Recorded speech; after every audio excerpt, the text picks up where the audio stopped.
자, 바로 시작하겠습니다. 4월 3일이고요. 제 양력에서 그냥 주식 강의니까 우리가 보통 분들이 이제 단기 매매를 하시는 분들도 있고 중장기 투자를 하시는 분들도 있어요. 근데 뭐 둘 다 하시는 분들도 있고. 근데 그거조차 그 구분을 못 하시는 분들도 있어요. 근데 그 구분을 좀 명확히 하실 줄 아셔야 되고요. 제가 그 두 가지를 다 강의를 할 수 있는 한국에 몇 안 되는 사람일 거예요. 단기 매매랑 중장기 투자의 영역이 좀 많이 다르거든요. 그래서 여러분들의 스타일이 어떤 스타일인지, 그래서 여러분들이 장기 투자 스타일이면 제가 하는 장기 투자 기법이나 종목 말할 때 귀 기울이시면 되고, 또는 뭐 단기 매매 스타일이시면 제가 하는 기법이나 종목 중에 단기 매매 기법과 종목에 귀 기울이시면 됩니다. 근데 그 두 가지를 다 잘하시는 분, 제가 다른 사람들을 무시해서 그러는 게 아니라 강의할 때 들어보면 아, 이 사람은 그냥 중장기 묻어놓고 이런 강의구나. 아, 이 사람은 매일매일 사고팔고구나. 바로 판가름을 할 수 있어요. 근데 둘 다 하시는 분은 거의 없다고 보시면 돼요. 저는 왜 둘 다 하는 게 검증이 됐냐면 5% 공시는 중장기 투자고 실전 투자대회는 당연히 한 달 반 정도의 승부 보니까 단기 매매잖아요. 두 가지를 다 한 사람은 저밖에 없어요. 삼박자 투자법부터 다시 하겠습니다. 오늘 집에 갈 때 삼박자 투자법만 기억나겠다. 지금 네 번째 요 화면만 기억하고 가셔도 돼요. 제일 중요한 내용이에요. 그냥 일부러 지금 다 이게 계획된 연출입니다. 요거를 기억하게 하기 위해서. 삼박자 투자법의 핵심은 남들이 분석하는 기법은 나도 다 하자 뭐 그런 거예요. 남들이 분석하는 기법은 나도 다 하자. 요즘에 경영 경제 베스트셀러 1위가 뭔지 제가 유튜브에서 보여드렸죠. 주택가 세금이란 책이에요. 그게 왜 1등이겠어요? 다들 전 국민이 내 집 마련은 이미 했거나 또는 하고 싶은 거죠. 그러면 이미 했거나 하고 싶은 분들 생각해 보세요. 집을 살 때 역세권 하는데 전철역 코앞에 있는데 개떡 같은 집에서 살고 싶어요? 아니잖아요. 또 아파트도 잘 졌는데 어디 시골에 아파트 잘 주는 데서 살고 싶어요? 그것도 아니잖아. 그러면 역세권에도 있고 단지도 크고 거기에 또 마트도 있어야 되고 병원도 있어야 되고 학교도 있어야 되고 그런 거 다 보지 않나요? 그게 삼박자 투자법이에요. 그게. 우리 집 살 때랑 똑같이 주식하면 돼요. 심지어 정부 정책이 어떻게 되는지, 주택 공급 정책이 어떻게 되는지, 세금 정책이 어떻게 되는지 생각하면서 집 사잖아요. 그래서 주식도 종목을 선정할 때 재무제표만 봐서도 안 되고 차트만 봐서도 안 되고 재료만 봐서도 안 되고 다 보자고요. 다 봐서 다 완벽한 내 집을 마련하는데 종합병원도 가까운 데 있고 우리 애들 학교 다니는 데도 가까운 데 있고 전철역도 가깝고 공원도 하나 있고 그러면 퍼펙트 할 거 아니에요. 누구나 다 살고 싶은 집, 누구나 사고 싶은 주식 이렇게 생각하시면 돼요. 시가총액 비교법은 뭐냐면 이거는 제가 매일 유튜브에서 해드리는 거예요. 시가총액 상위 종목에서 오늘은 삼성전자가 올랐네요. 오늘 토요일이니까 금요일은 SK하이닉스가 금요일은 삼성전자가 2%, 목요일은 SK하이닉스가 6.8% 이렇게 오르는 거를 계속 보면 뭘 할 수 있어요? 목요일 SK하이닉스, 금요일 삼성전자, 반도체 소부장이 엄청 좋았겠구나. 실제 반도체 소부장에서 목금에 오른 종목이 얼마나 많은데. 그래서 시가총액 상위 종목을 보면서 그런 거를 연습하는 거고요. 또 하나는 오늘 제가 이따가 8개 산업의 16종 종목을 어떻게 선정하는지 보여드릴 건데 후보가 한 3, 4개 있을 때 시가총액을 비교하라는 얘기예요. 재무제표랑 재료랑 차트가 좋은데 아마 한 2조짜리야. 근데 비슷하게 좋은데 한 2천억짜리가 있어. 그 2천억짜리 사도 된다는 얘기예요. 비슷하게 좋으면 싼 거 사면 돼요. 여러분도 쇼핑할 때 생각하면 돼요. 백화점 가서 옷을 2개 고르는데 2개의 브랜드에서 디자인도 비슷하고 색감도 비슷하고 질도 비슷해. 심지어 브랜드도 그냥 밖에서 그냥 평균값으로 먹어주는 정도 브랜드. 근데 하나는 100만 원이고 하나는 30만 원이야. 100만 원짜리 사면 미친 짓이죠. 주식도 똑같죠. 내가 분석을 해서 줄을 세웠는데 비슷해. 근데 하나 1조고 하나 2천억이야. 그럼 2천억짜리 사면 되잖아. 시가총액 비교법은 그거예요. 비교를 할 때 무조건 시가총액으로 하라. 제일 초보자의 비교는 주가로 비교를 해요. 그거 제가 강연회 때 농담으로 굉장히 많이 말씀드렸습니다. 삼성전자 망했나 봐. 예전에 200만 원인데 요즘에 8만 원밖에 안 해. 가장 초보자적인 오류. 주가로 비교하면 안 된다. 그 다음 오류가 퍼나 PBR로 비교하는 거예요. 산업과 업종과 처해져 있는 현실이 다르기 때문에 퍼가 5인 종목과 퍼가 50인 종목이 있으면 무조건 퍼가 5인 걸 사야 되는 말이 안 된다고요. 왜냐하면 퍼라는 건 주가와 당기순이익의 관계를 나타낼 뿐이에요. 아까 제가 그랬잖아요. 집을 살 때도 전철역에 있냐, 아파트가 새거냐, 단지가 많이 있냐, 별의별 거 다 보고 사는 거잖아요. 그리고 주식을 살 때도 재무제표도 보고 차트도 보고 재료도 봐야 되잖아요. 근데 퍼는 뭐다? 주가와 단기 순이익의 관계만 나타내는 거예요. 그럼 단기 순이익만 주가에 영향을 미치나요? 절대 아닌데. 단기 순이익만 왜 미쳐요? 순자산도 영향을 미치고. 그래서 이제 PBR도 보는 거 아니에요. 그러면 PER하고 PBR 두 개를 다 봐야죠. 근데 주당 순자산하고 순이익만 영향을 미치나? 아니잖아요. 다른 여러 가지 성장성, 퍼가 5인, 퍼가 3인 종목들의 대부분은 성장성이 떨어지고 있는 종목들이에요. 10년 전보다 지금 이익이 줄어든 기업들이에요. 그러니까 미래의 희망이 별로 없으니까 사람들이 별로 안 사고, 사람들이 별로 안 사니까 주가가 낮아지고, 주가가 낮아지니까 퍼가 낮아지는 거예요. 그 논리를 기억한다면 뭐 퍼를 비교해서 퍼 5는 사고 퍼 500은 팔고 이런 개념은 아닌 거죠. 시가총액으로 비교하는 게 제일 적합하다. 얘가 1조고 얘가 100조면 야, 100조짜리가 100배 좋은 거 맞아? 뭐 이렇게 보면 돼요. 세 번째는 분산 투자인데 이거는 제가 자주 말씀드렸는데 뭐 기법도 아니고 그냥 원칙이라고 생각하시면 돼요. 투자 원칙. 여러분들이 지켜야 될 투자 원칙. 그래서 만약에 분산 투자 기법을 안 지키신다면 나는 저기 보니까 저 사람은 한 종목만 사서 10억 벌었대. 나도 그냥 한 종목만 살래. 한 종목만 사서 10억을 버는 사람이 100명 중에 한 명이면 한 종목만 사서 10억을 버는 게 아니고 내 돈 2억이 빵원 되는 사람이 또 3, 4명 있는 거예요. 3억이 빵원 된 3, 4명을 돈을 10억 된 사람이 번 거란 말이에요. 이해하셨어요? 그러면은 어떤 사람이 한 종목만 사면 돼요? 지금 하고 있는 2, 3억이 빵원이 되거나 10억이 되거나를 원하는 사람 그렇게 하시면 돼요. 근데 나 빵원 되면 죽을 것 같아. 그럼 그렇게 하면 안 되죠. 10억과 내 목숨을 바꾸는 거잖아요. 이건 되게 진지한 얘기예요. 빵원 돼서 자살하는 사람도 있단 말이에요. 10억과 목숨을 바꾸지 말라고요. 그럼 어떻게 하면 돼요? 한 종목 안 사면 되잖아. 한 종목을 사는 오류가 뭐냐면 야, 나 얘 진짜 확실한 거래. 아니 종목이 2천 종목인데 진짜 확실한 거 3개 찾으면 되잖아요.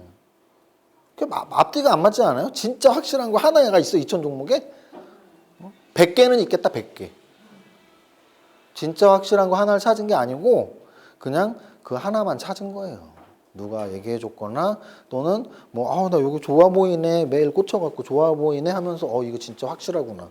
2천 종목을 다 공부해 보면 그 정도의 확실한 건 100개도 넘어. 그래서 제가 하나는 절대 사지 말라는 거예요. 하나는 빵원이 될 수 있다니까. 삼성자동차, LG카드 다 망했어요. 삼성 안 망할 것 같아요. 삼성차 망했잖아요. 이제 만들자마자 몇 년 안에 망했었는데 LG카드도 망했었고. 수많은 종목들이 망했었다고요. 대우는 그룹차 날라갔고. 내가 사는 확실한 종목이 빵원이 될 수도 있다는 거예요. 상한가 매매 기법은 상한가 종목이 요즘 많이 나오지 않아서 그렇게 맞지는 않고요. 상승률 종목을 분석을 하세요. 이것도 역시 매일 유튜브에서 제가 해드리고 또 우리 몽당연필님이 매일 카페에 올려드리니까 취지도 제가 늘 말씀드렸죠. 오르는 종목을 공부하면 그 옆에 있는 애들 우리가 친구를 잘 사귀어라 뭐 이런 말 있잖아요. 종목도 똑같아요. 친구가 누군지 알면 친구 5명이 있는데 내 놈이 잘 나갔어. 얘는 왜 못 나가지? 못 나갈 이유가 특히 없는데 얘도 잘 나갈 것 같다. 그렇게 사면 돼요. 그게 주식에서 제일 쉬운 방법이야. 제일 쉬운 방법. 친구 5명을 찾았는데 4명이 잘 나갔어 벌써. 1명이 아직 못 나갔어. 얘는 친구 잘 사귀는데 얘도 좀 있으면 잘 나갈 것 같은데 그거 사면 돼요. 짝짓기 매매 기법도 방금 전에 말씀드린 친구 5명 찾기 그런 거예요. 근데 이제 친구를 찾을 때 어떤 하나의 재료에 같이 움직이는 애들이 친구인 거예요. 그러면 하나의 재료에 같이 움직이려면 둘 중에 하나예요. 하는 사업이 비슷하거나 아니면 지분 관계로 엮여 있거나. 근데 최근에는 하는 사업은 웬만하면 다 한단 말이에요. 그래서 지분 관계가 훨씬 중요해졌어요. 최근에는 지분 관계로 같이 움직이는 게 훨씬 중요해졌어요. 그래서 여러분들이 이따 제가 종목 볼 때 보겠지만 사업 개요 볼 때 지분 구조를 좀 보고 대주주가 누군지 보고 또 어떤 그룹주인지 보고 퀴즈 하나 내야겠네요. 오늘 16종목 중에 사람인 HR이 있어요. 사람인 HR이 어떤 그룹주인지 손 키움 좀 더 정확하게? 정답 박수. 다우 키움 그룹이라고 하죠. 원래는 다우 그룹이었는데 더 이상 다우 그룹이라고 할 수가 없어요. 왜냐하면 키움증권이 거의 이제 더 커져갖고 몸통이. 그래서 다우 데이터가 다우 기술을 갖고 있고 다우 기술이 키움증권을 갖고 있어요. 그래서 걔네는 퍼가 엄청 낮아요. 다우 데이터랑 다우 기술은 퍼가 3밖에 안 돼. 3. 왜?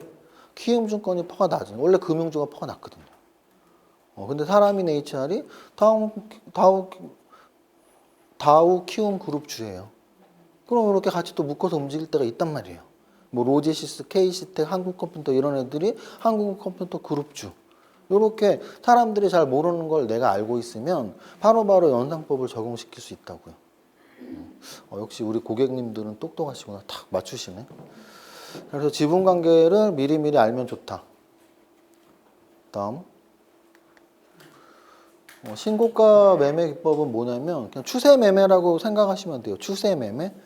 추세 매매는 추세를 알아야 되는데요. 추세는 상승 추세, 하락 추세, 비추세가 있어요.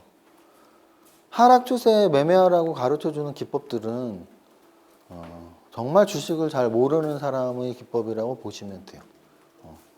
왜냐하면 뭐 외국의 트레이딩 기법으로 굉장히 유명한 뭐 시장의 마법사들에 있는 굉장히 유명한 트레이더들이나 아니면 뭐 터틀 트레이딩을 개발한 그 내용이 있는 터틀 트레이딩이라는 책이나 하여간 외국의 굉장히 유명한 트레이더들의 책은 대부분이 상승 추세에 대한 얘기예요.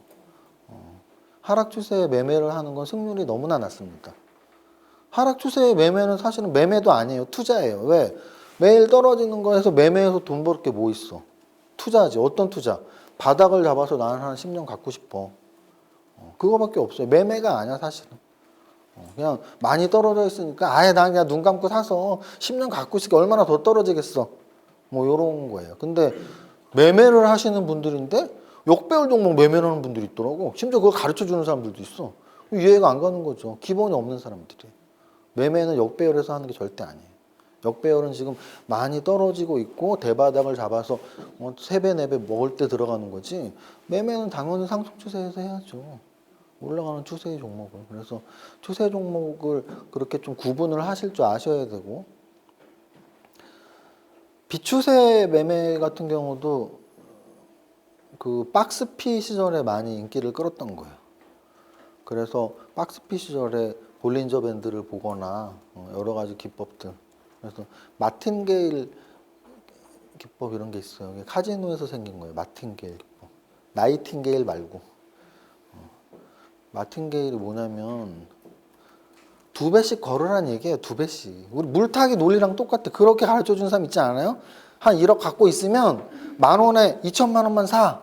그리고 9,000원 떨어지면 또 2,000만 원 사. 8,000원 떨어지면 또 2,000만 원 사. 그래서 5번 7,000원, 6,000원까지 그 중에 분명히 반등 주니까 반등 주면 팔어.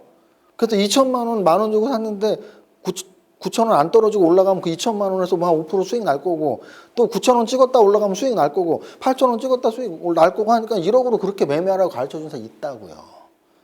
그런 거는 완전 초보적인, 주식의 원리를 모르는.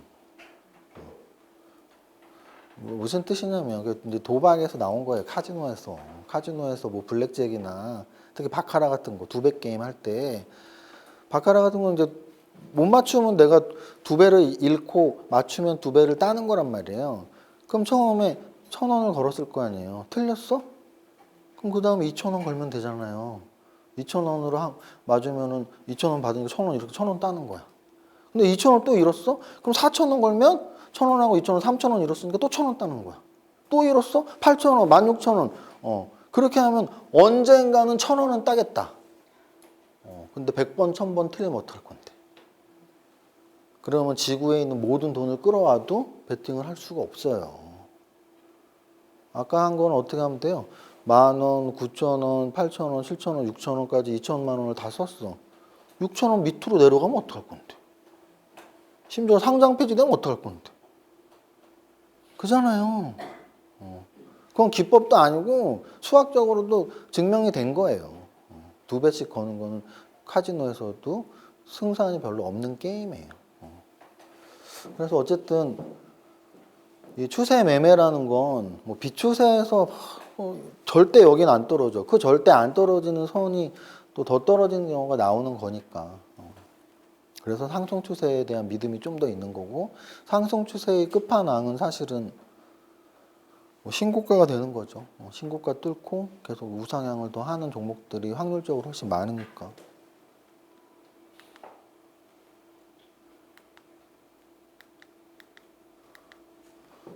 신규 상장주 공략법은 포인트는 뭐냐면 요 세 가지예요. 그래서 업종이 괜찮은 업종이, 오늘 제가 신규 상장 종목 하나 이따 해드릴 건데, 업종이 좋니? 업종이 중요해. 업종. 공모가 막 거품 아니어서 공모가가 중요하고요. 그다음 시초가, 뭐 따상 얘기하는데 사실은 따상으로 돈 버는 사람은 공모 받은 사람도 아니야. 오너밖에 없어. 오너 또는 창투사. 왜냐면 생각해보면 여러분들이 직접 매매를 따상을 해봐요. 따상이 뭐냐면 첫날 따블 시초의 상한가잖아요. 따블의 시초가에 한 주도 못 잡아요. 한 주도 못 잡아. 심지어 따블의 상한가 주문을 넣어도 못 잡아요. 그건 제가 김 작가에 나가서 창구 보여드리는 거 보신 분. 아, 찐팬이 하나도 없어? 정확히 손 들어보세요. 손 들으란 말이야. 한 5분 있으신 것 같은데. 김 작가 채널에서 제가 그거 다 보여드렸어요. 창구 분석. 증권사 창구를 다 볼 수 있어요. HTS에서. 뭘 보여드렸냐면 SK바이오사이언스. 첫날 교보증권에서 다 가져갔어요. 물량을. 둘째 날 따상이었죠. 첫날. 교보증권 다 가져갔어. 둘째 날 그 따상 다음 날 한 7% 시초가 상승한 그날 교보증권에서 다 팔았어요. 첫날 하나도 못 샀던 키움증권이 두 번째 날 다 샀어요. 그게 우리들이라고. 그게 우리들이라고요. 그래서 신규 상장도 따상은 진짜 웃긴 얘기예요. 나는 따상은 거의 해본 적은 없어요. 아주 확률이 아주 높을 때만 하고. 내가 물량을 잡을 확률이 높을 때. 첫날. 그래서 첫날에서 잡은 적도 있고.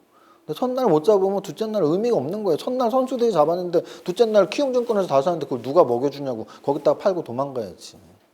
그럼 논리를 몰라 그런 거를. 그래 우리가 원하는 건 매매자로서는 따상은 아니에요. 공모를 받았으면 따상이지만.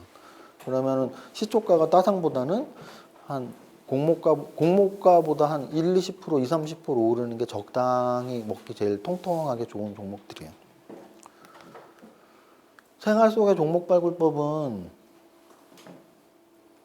그냥 우리의 생활 속에서 뭐 일상생활 또는 뉴스 또는 소비생활 다니는 회사 이런 데에서 알 수 있는 내용들을 주식에 접목시키는 거.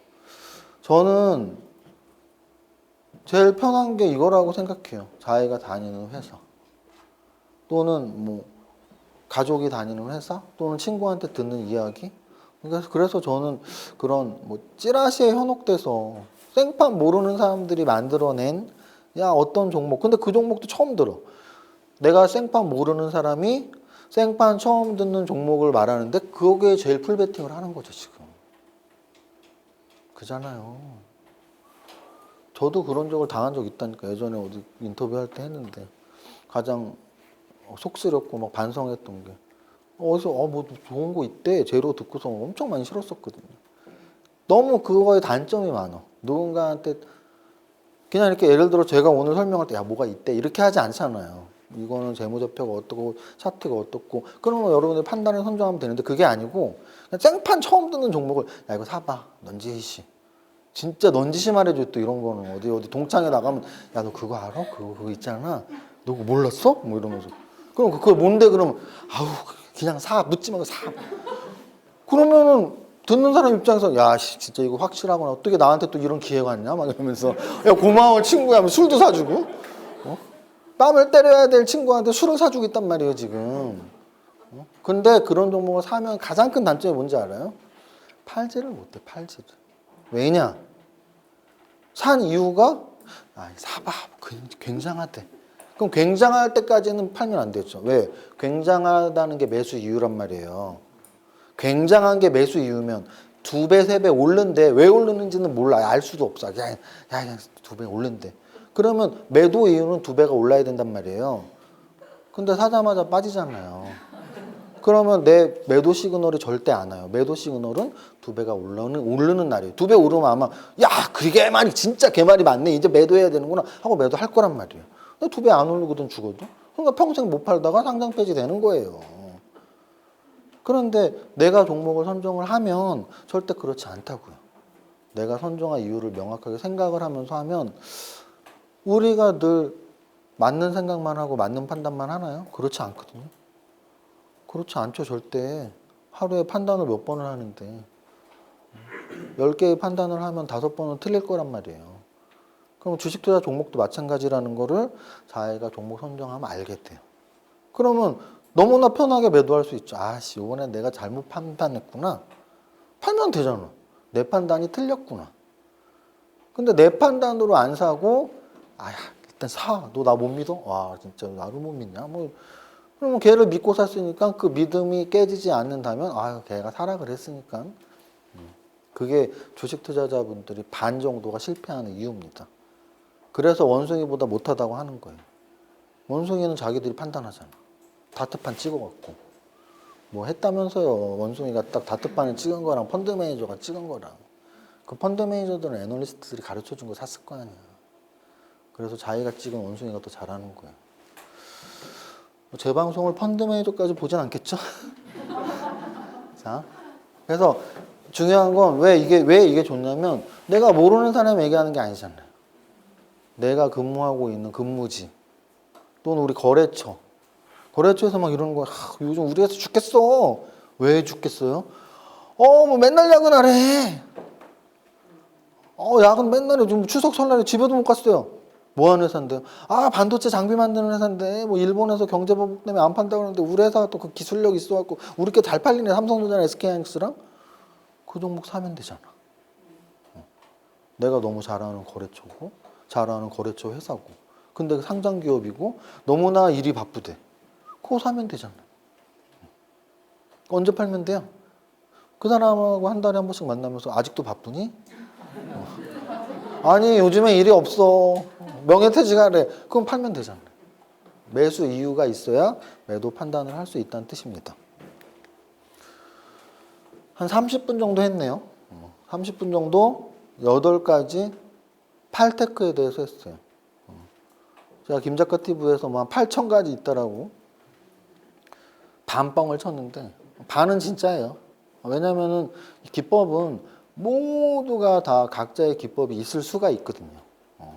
그래서 이름을 조금씩 바꾸면 정말 몇천 가지 기법이 있어요. 근데 그 중에서 저는 주식 20년 이상 하면서 저한테 가장 큰 돈을 벌어주게 했던 기법들을 8가지로 정리를 한 거예요. 그 다음 이제 이 목차 8개는 제가 팔자를 진짜 좋아하죠. 앞에도 8, 여기도 8. 어제 웃긴 얘기 해드리면 어제 제가 아카데미에 좀 밤에 뭐 짐 가지러 갈 일이 있었는데 거기에 고객분이 한 분 와서 상담을 뭐 공부를 하고 계셨는데 명함을 이렇게 인사하고 드렸는데 제 번호 뒷자리가 8388이에요. 전화번호 8이 4개 중에 3개 그리고 저 차 번호도 3888 뒤에 4자리 중에 8이 3개. 제가 여태까지 차 번호, 전화번호는 8, 4개를 많이 하고 싶었지만 3개밖에 못 얻었었고요. 주식 계좌는 키움증권 계좌는 뒷자리 4개 8888이 있어요. 키움증권 계좌가 한 5-6개 있는데 그 중에 하나는 뭐 골든 번호를 잡아라 뭐 이런 이벤트 있었어요. 키움증권에 가끔.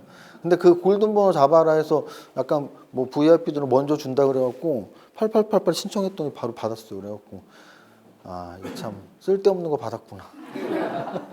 왜냐하면 전화번호나 차번호는 매일 보이고 뭐 남한테도 보이고 이렇게 보이면서 아 나는 팔자 좋아하니까 이런 게 있는데 계좌번호 평생 나 혼자 보지 뭐 내가 누구한테 제 키움증권 계좌는 8888입니다 뭐 하지도 않고 근데 이제 어제 그 이제 인사한 분하고 명함을 딱 했는데 아 그분이 뒷번호가 8888이더라고 명함에 그래갖고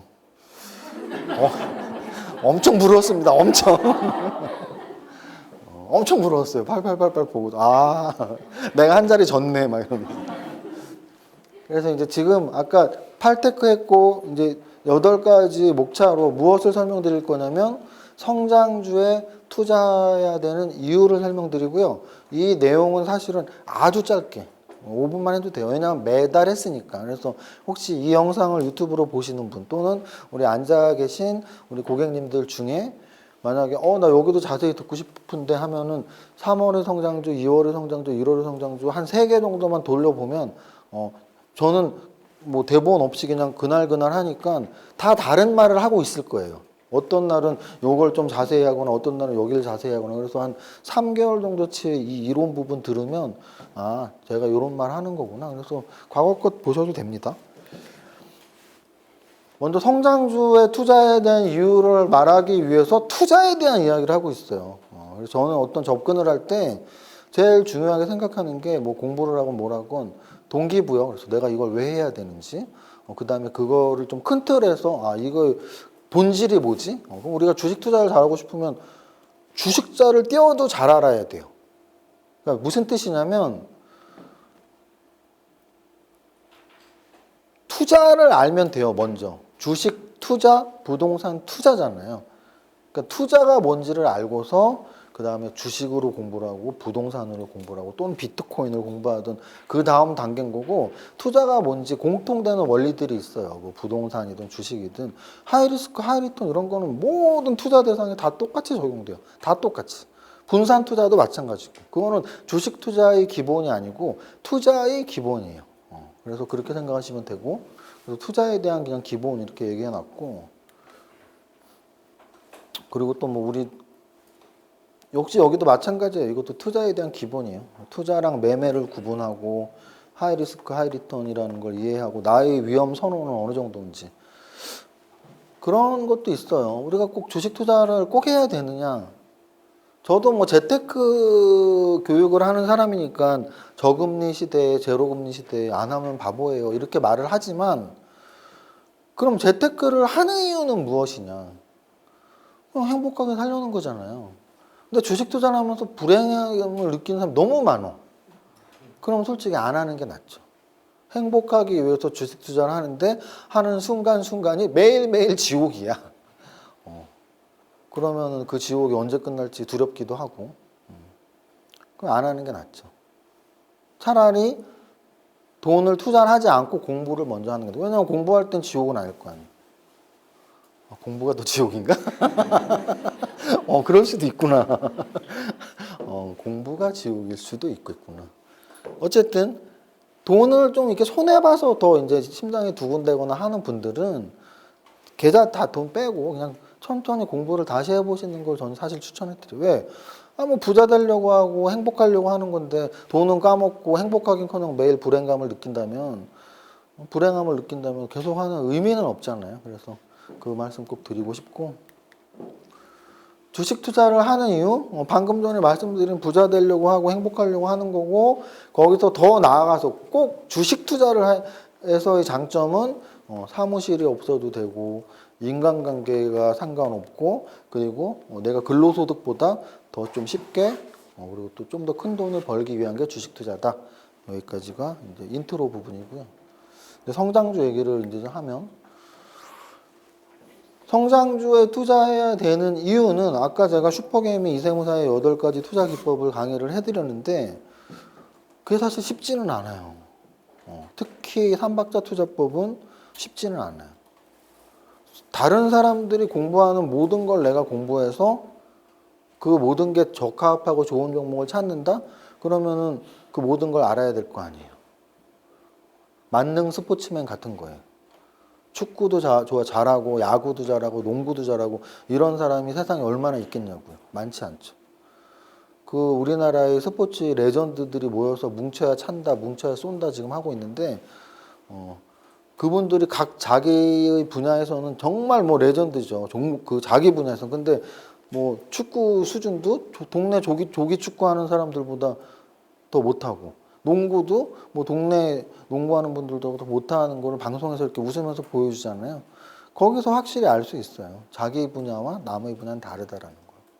그러면 재무제표도 보고 차트도 보고 재료도 보는 게 말이 쉽지 쉬운 건 아니거든요. 그래서 내가 그 책을 쓰고서 진짜 주변 사람도 그랬다니까. 저는 정말 쉽게 썼는데 책이 너무 어려운 것 같다고.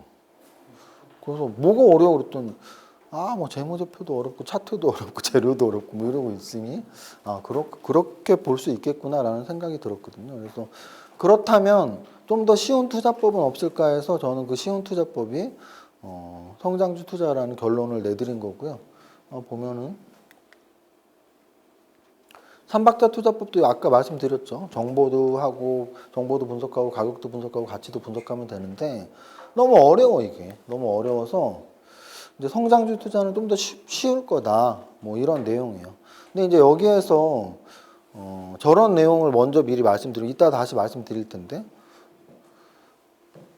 그러면 무엇이 가치 주고 무엇이 성장주냐에서 픽스가 되어 있는 건 아니에요. 그러면 결국은 무엇이 가치 주고 무엇이 성장주냐는 시기마다 다르고 또 그 업종의 흐름마다 다른 거죠. 그런데 최근은 우리가 익히 알다시피 뭐 4차 산업혁명 관련 기술주들이 성장주라고 불리우고 있는 거죠. 무슨 뜻인지 아셨죠? 100년 전에는 철도가 성장주였어요. 50년 전에는 이제 마차 대신 타고 있는 그런 자동차가 성장주였을 것이고요. 30년 전에는 지금은 SK텔레콤, LG유플러스 뭐 아무도 거들떠도 안 보는데 30년 전에 그게 최고의 성장, 최고 99년 지금 30년은 안 됐구나. 23년 됐네요. 23년 전에 1년 동안 가장 많이 오른 종목이 거래소에서는 SK텔레콤이었단 말이에요. 최고의 성장주였죠. 시기마다 다르다는 거 분명히 기억하셔야 돼요. 그리고 또 하나는 개념적으로 어떻게 이해하면 되냐면 성장주는 업종이나 이런 거에 틀에 박히지 말고 매년 이익이 성장하는 회사 이렇게 생각하시면 돼요. 올해만 이익이 좋은 게 아니고 매년 이익이 커가는 회사가 커가는 회사 이게 성장주예요. 가치주는 매년 커가는 회사가 아니고요. 지금 가치보다 낮게 거래되는 회사 이렇게 구분을 하시면 돼요. 그게 성장주와 가치주의 명확한 구분입니다. 이런 내용은 부자의 공치 책에 다 그대로 있어요. 그리고 목차가 그렇게 따라가니까. 그래서 성장주를 그럼 어떻게 찾으면 되니? 근데 이 부분이 중요한데요. 이 부분의 이해가. 저는 성장주 차트로 찾아요. 왜냐하면 그게 제일 쉽기 때문이에요. 그러면 성장주 차트로 안 찾으면 성장주를 어떻게 찾을 수 있니? 삼박자에 따라서 3가지로 찾을 수 있어요. 재무제표로 성장주를 찾을 수 있을 것이고 재료 분석으로 성장주를 찾을 수 있을 것이고 차트로 성장주를 찾을 수 있을 거예요. 근데 저는 차트로 성장주를 찾아요. 그게 제일 쉽기 때문에. 그리고 그 3가지가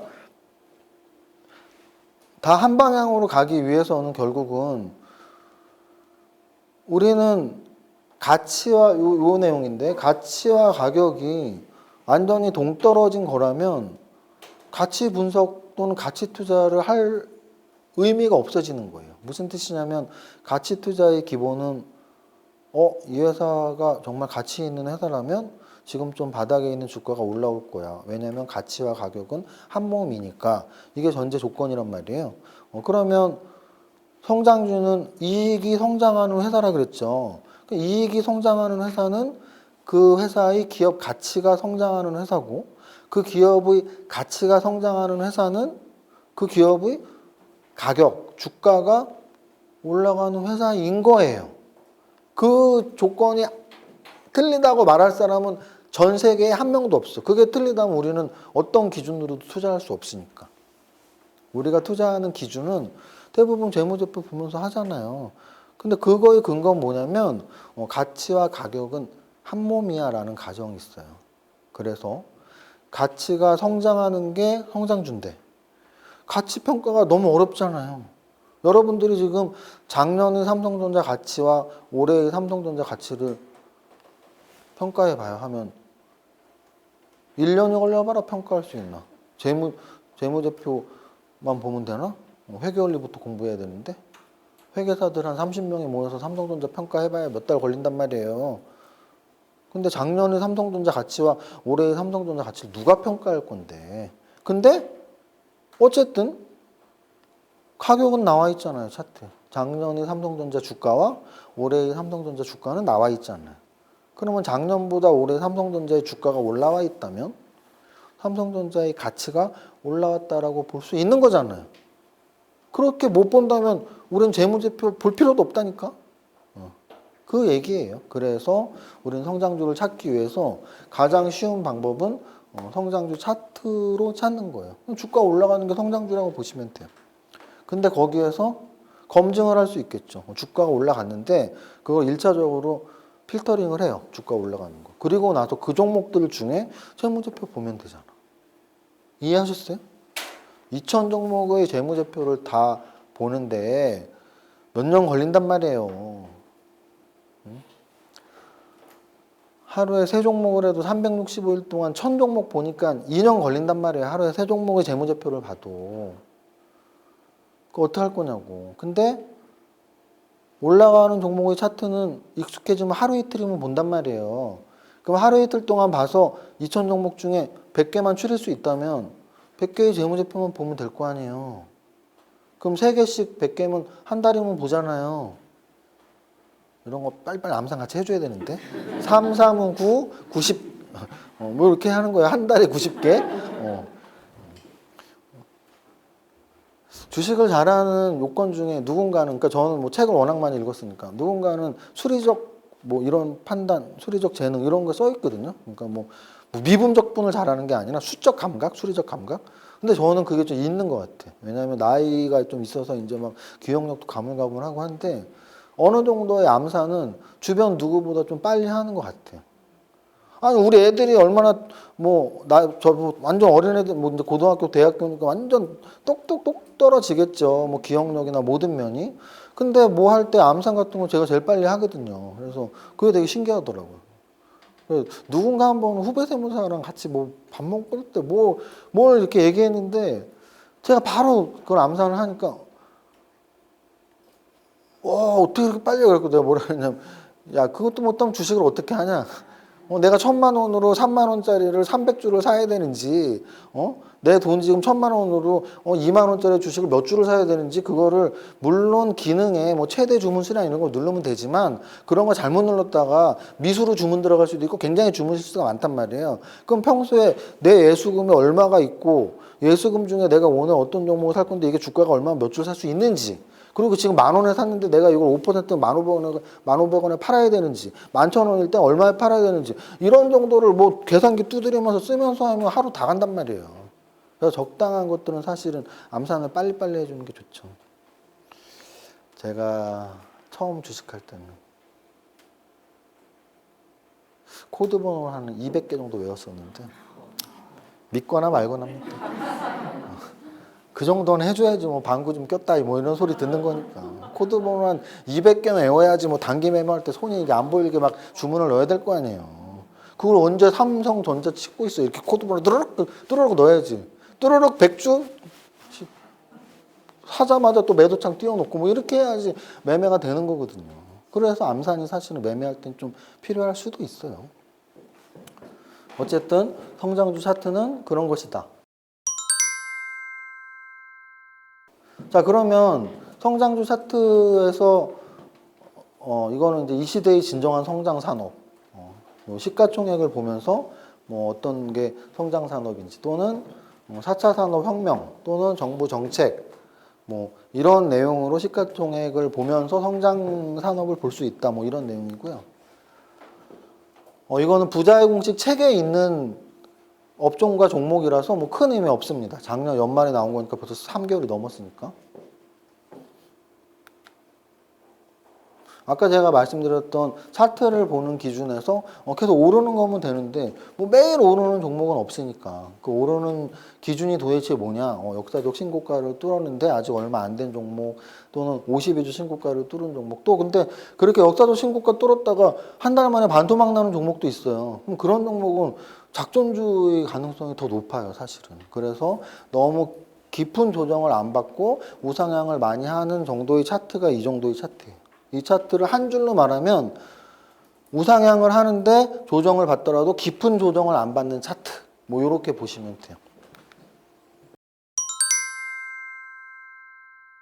그래서 그런 종목을 골라낸 게 이거예요. 그러면 그런 종목을 골라낸 게 코스피에서 139개, 코스닥에서 140개. 그러면은 139개랑 139개? 139개랑 140개 하니까 280개 정도 되잖아요. 300개 아래죠. 그런데 이거의 대상이 뭐였냐면 2천억 이상이었는데 2천억 이상이 제 기억에 양쪽 시장 다 해서 1000개가 넘었단 말이에요. 500 몇 개였어요. 1000개가 넘는 게에서 일단 300개로 줄였단 말이에요.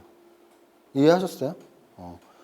이들 중에서 좋은 종목을 골라내자 뭐 이런 거예요. 그러면 이들 종목을 이렇게 했는데 그럼 이들 종목은 뭐 어느 정도 차트 보는 눈이 있으면 아까 제가 말했던 우상향하면서 조정을 받았더라도 뭐 깊은 조정이 아닌 종목을 찾으면 되고 다만 찾은 거에서 이렇게 업종별로 이렇게 정리를 하면 많은 종목에 들어가 있는 업종이 이번 달을 위한 성장 산업일 수 있어요. 그러니까 제가 말씀드렸죠. 지금 이거는 차트만 보는 거라서 예를 들어서 재료로 정보 분석으로 했을 때 금융주가 성장 산업이란 난 건 들어본 적이 없는데 금융주는 정보 분석으로는 성장 산업이 아닌데 이번 한 달, 두 달, 요즘 올해 들어서 이 차트로만 보면 52주 신고가를 다 돌파를 했고 우상향을 하고 있는 종목을 넣어놓은 거예요.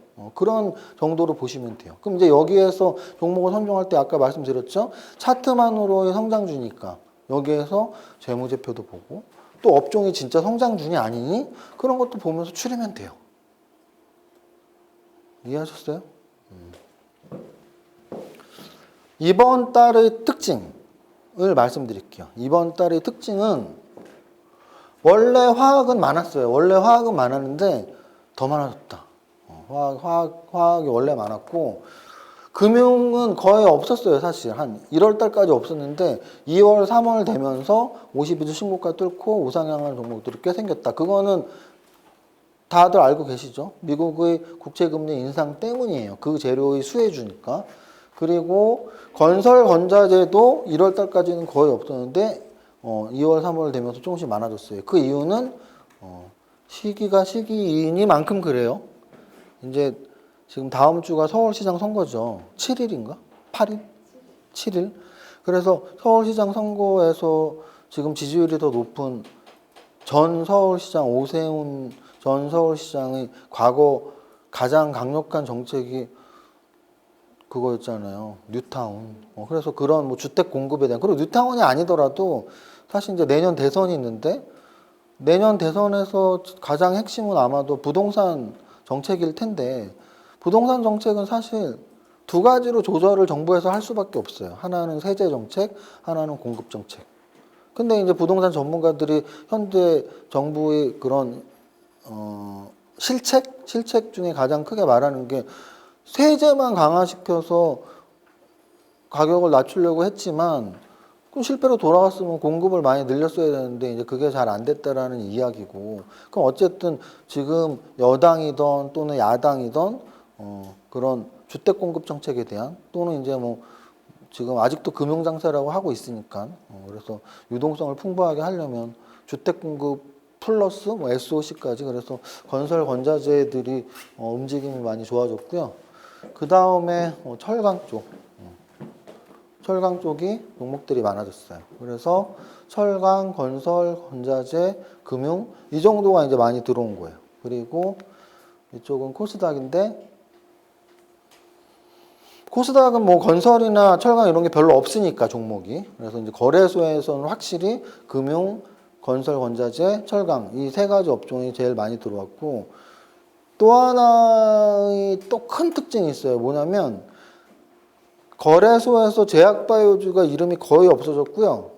코스닥에서도 제약바이오 이름이 정말 작아졌어요. 그래서 제약바이오는 지금 현재 우리가 전통적으로 말하는 전통주들에서는 금융, 철강, 건설 뭐 요 정도가 튀어 올랐다면, 그 역에 있는 기술주, 전통적으로 우리가 말하는 전통사업 말고 성장산업의 기술주 라인에서는 가장 죽을 쓰고 있는 거는 제약바이오예요.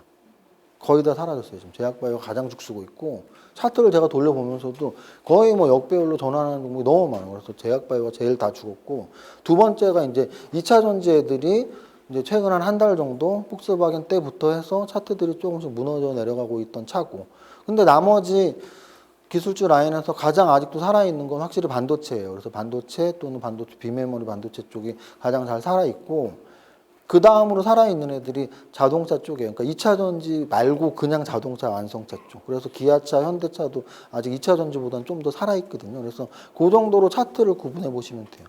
그럼 이제 또 하나는 그런 산업들 중에서 앞으로 그럼 이쪽을 사야 돼, 이쪽을 사야 돼. 그거만큼 사실 바보 같고 초보적인 질문은 없어요. 왜냐면 아까 제가 뭐라 그랬죠? 하나 사면 안 된다고요. 그러면 최하 5개, 8개 살 건데, 만약에 그 중에서 전통 산업주가 나는 좀 땡기는 게 있는데, 그러면 5개 살 때 한두 개를 넣거나 8개 살 때 한두 개, 두세 개를 넣으면 되는 거예요. 그 차이예요. 그 차이. 그래서 이번 달 저도 이 차트상으로의 성장주에서 과거에 안 넣었던 걸 한두 개를 넣었는데 한번 볼까요? 첫 번째는 계속 비메모리는 여전히 그냥 비메모리는 여전히 1번으로 넣을 수밖에 없어요. 왜냐하면 삼성전자, SK하이닉스가 최근까지도 좋았고, 비메모리 반도체 우량주들이 우상향이 꺾이지 않고 계속 가는 종목들이 꽤 많이 아직 살아남아 있고, 그 다음은 이제 전기전자를 별도로 넣었어요. 별도로 넣은 이유가 반도체를 만들지 않는 전기전자 업종 중에서 특히 디스플레이 쪽이나 스마트폰 쪽에서 좋은 종목들이 꽤 있거든요. 그래서 4차 산업이 반도체도 꼭 필요하지만 디스플레이도 꼭 필요하고, 그리고 또 우리 스마트폰이 계속 폴더블 쪽으로 나아가고 있고 해서 전기전자를 오늘 별도로 넣어놨고, 근데 세 번째는 아예 4차 산업 혁명을 별도로 넣어놨어요. 특히 여기에서 로봇이나 또는 우주항공이나 또는 디지털 화폐 쪽, 핀테크라고 하죠. 디지털 화폐 쪽, 이런 여러 가지 쪽이 요즘 개별주에서도 움직임이 나오고 해서 이쪽을 좀 다시 보자 해서 좀 신기술들. 사실 반도체나 뭐 2차 전지를 우리는 더 이상 신기술이라고 하진 않잖아요. 근데 이제 뭐 우주항공이나 로봇, 메타버스 뭐 이런 쪽을 한번 보자는 얘기고요. 그 다음 자동차. 자동차는 계속 봐야 될 것 같아요. 그러니까 2차 전지를 별도로 보지 말고 그냥 2차 전지랑 자동차를 섞어서도 볼 수 있다는 뜻입니다. 그 다음 게임 엔터는 하나씩 둬도 될 만큼 이번 달에 굉장히 좋았습니다. 게임도 좋았던 종목이 많고요. 뭐 데브시스터즈가 10배나 올랐으니까 서메이지도 그렇고 좋았던 종목이 꽤 많아요. 그리고 엔터는 말할 것도 없어요. 엔터에서 OTT 쪽 애들은 뭐 A스토리가 선빵으로 먼저 치고 가긴 했는데, 그 다음에 굉장히 많은 종목들, 뭐 사마 네트워크도 그렇고, NEW도 그렇고, 펜엔터도 그렇고 하여간 뭐 3배, 4배 올라간 OTT 종목들이 굉장히 많습니다. 그래서 엔터. 그럼 화학. 화학은 지금 종목 숫자로도 거래소에서도 지금 1등이에요. 제가 이 성장주 차트를 하면서 몇 달 전부터 그런 생각을 했어요. 그 미연 그룹이 있어요. 미연 SC, 미연 화학, 미연 홀딩스 뭐 이렇게 한 3, 4개 있는데 걔네를 늘 여기에 넣었거든요. 뭐 찾아보세요. 어차피 저는 삭제하는 적 없으니까 한 1월 달, 작년 12월 달 한 3, 4달 전 걸 보면 그 화학에 늘 미연이 있었거든요. 근데 그거 하면서도 이게 별로 거래량도 별로 없고 우상향을 찔끔찔끔 했었어요. 근데 요번 달에는 거래까지도 폭발하더라고요. 그런 거 보면서 아, 화학주가 진짜 좋았구나. 그래서 화학주는 여전히 좀 계속 봐야 될 것 같아요. 계속 말씀드리지만 화학주는 좀 이렇게 기초산업이라서 뭐 2차 전지에도 쓰이고 반도체에도 쓰이고 여러 가지 약품들이 쓰인단 말이에요. 그래서 좋은 것 같아요. 그리고 7번째는 건자재를 넣습니다. 그래서 이 건자재는 뭐 넓게 보면 건설까지도 포함시킬 수 있습니다. 건설, 건축, 건자재. 그 이유는 아까 말씀드렸지만 특히 제가 건자재로 찍은 이유는 뭐냐면 저는 주식 오래 했으니까 건설주가 주도주였던 적은 정말 뭐 한 20년 전 빼고는 없어요. 제 기억에 20년 전에 우리가 대중주라고 했던 적이 있어요. 대중주 트로이카. 우리 저처럼 주식 오래 한 분들을 예우하는 측면에서 대중주 트로이카 이 3가지 업종이 뭔지 아시는 분? 제가 제일 오래 했나요? 한 분도 안 계시네? 은행주, 증권주, 건설주예요. 왜 대중주 트로이카라고 했냐면 그 당시에는 다 그것만 샀으니까 사람들이. 지금이야 반도체 하는데 그 당시에는 반도체 있지도 않았고 80년대에는. 그래서 은행주, 증권주, 건설주. 요게 제가 주식 처음 했을 때 주식하는 사람들이 맨 샀다 팔았던 게 그거였어요. 근데 제가 주식 막 했던 98, 99년부터 코스닥이 시작됐고 뭐 그런 IT가 시작되고 통신이 시작되고 그랬을 때예요. 그러니까 제가 어떻게 보면 그런 주식 시장에서의 격변기 98, 99를 처음 맞았던 세대죠. 그래서 제 이전에 하던 분들은 증권, 건설, 은행에 묻혀서 그냥 게임 끝났어요. 진짜로. 그 당시 40대, 50대 주식 하시던 분들은 고정관념을 못 바꿔요. 쓰레기라 그랬어. 코스닥 쓰레기라 그랬고 IT 쓰레기 사기꾼들이라 그랬어. 다. 진짜로. 근데 자기들은 평생 증권주, 건설주, 은행주 이 3가지 업종만 매매해서 돈을 100억씩 벌었던 사람들이니까 그냥 그것만 평생 믿고 계속 했죠. 근데 98, 99년 이후로 걔네가 오른 적이 없단 말이에요. 은행, 증권, 건설이 주도주였던 적은 없어요. 간간히 오르는 거지, 간간히. 예를 들면 건설주가 간간히 최근에 언제 올랐어요? 북미라 그러나? 북미 정상회담 이러면서 뭐 대북 관련주 해서 올렸을 때 말고는 크게 건설주가 오른 적이 없어요. 그런데 건자재주는 달라요. 건자재주는 왜 다르냐면 건자재주는 2015-16년 16년에 IS 동서, 한샘 이런 종목들이 10배가 가깝게 아마 났을 거예요. 대여섯 배, 6, 7배. 그래서 2015년에 장을 주도했던 업종들을 제가 한 5가지로 기억을 하는데 이제 한미약품이 중심이 됐던 제약바이오, 그리고 컴투스랑 웹젠의 게임주, 아모레퍼시픽의 화장품, 한샘하고 IS 동서 같은 건자재, 하나가 뭐더라?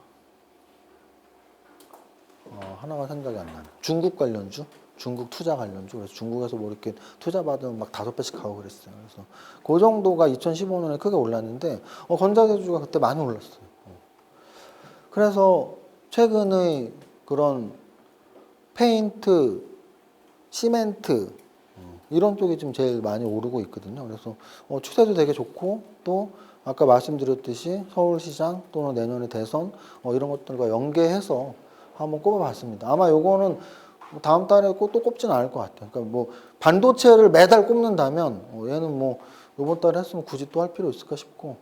재료 관련주는 지금 한 2, 3달째 계속 넣고 있는데요. 그 이유는 이제 재료 관련주는 개별주란 얘기예요. 개별주란 얘기.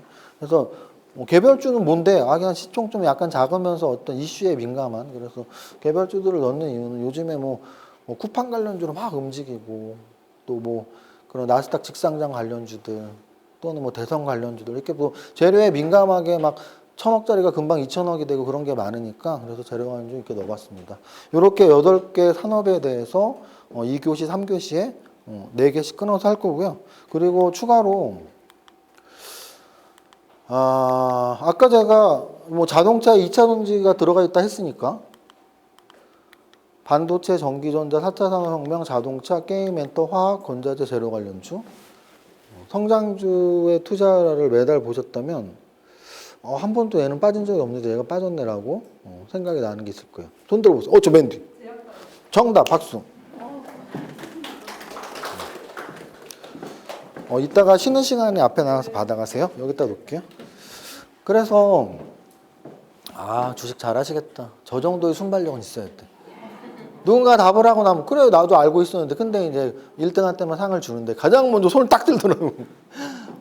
사실 요번에 저도 이제 매달 이걸 한 달에 한 번씩 작업을 하니까 어떤 산업을 할지 저는 탑다운이니까 이제 성장 차트를 고르고 어떤 산업을 할지를 보고 그리고서 이제 이 산업에 이제 그 다음 종목은 제가 어떻게 선정하겠어요? 각자 여러분들이 숙제를 해서 저랑 똑같을 수도 있고 다를 수도 있는데 숙제하는 방법은 뭐냐면 예를 들어 건자재가 있죠. 그럼 건자재의 종목 한 개나 두 개를 어떻게 꼽으면 되냐면 코스닥에 하는 건자재가 별로 없어요. 시멘트 하나 있네. 근데 거래소에서는 페인트, 시멘트, 한샘 그리고 요 위에 LG하우시스 또 위에 건설주 뭐 한 열 몇 개 있잖아요. 이 열 몇 개를 다 검색을 해보세요. 재무제표를 다 보면서 얘 적자잖아. 얘는 차트는 좋았는데 적자네. 얘는 차트는 좋았는데 얘는 뭐 퍼가 왜 이렇게 높아? 얘는 차트는 좋았는데 이렇게 좀 재무제표가 그렇게 뭐 좋지는 않은데 그런 거 지우고 하면 남는 게 한 5개가 남았어. 근데 5개 꼼꼼히 봐도 다 괜찮아 보여. 아까 제가 뭐라 했죠? 다 괜찮아 보이면 1조짜리 안 사고 2천억짜리 사도 된다니까요. 제가 초보자분들한테 삼성전자나 사세요 아무것도 모르시면 이라고 하는 이유는 볼 줄 모르시니까 삼성전자 사라는 거야. 근데 내가 재무제표도 비교해보고 1조랑 2천억인데 야 2천억짜리 얘 재무제표도 좋고 재료도 좋고 이거 훨씬 좋네?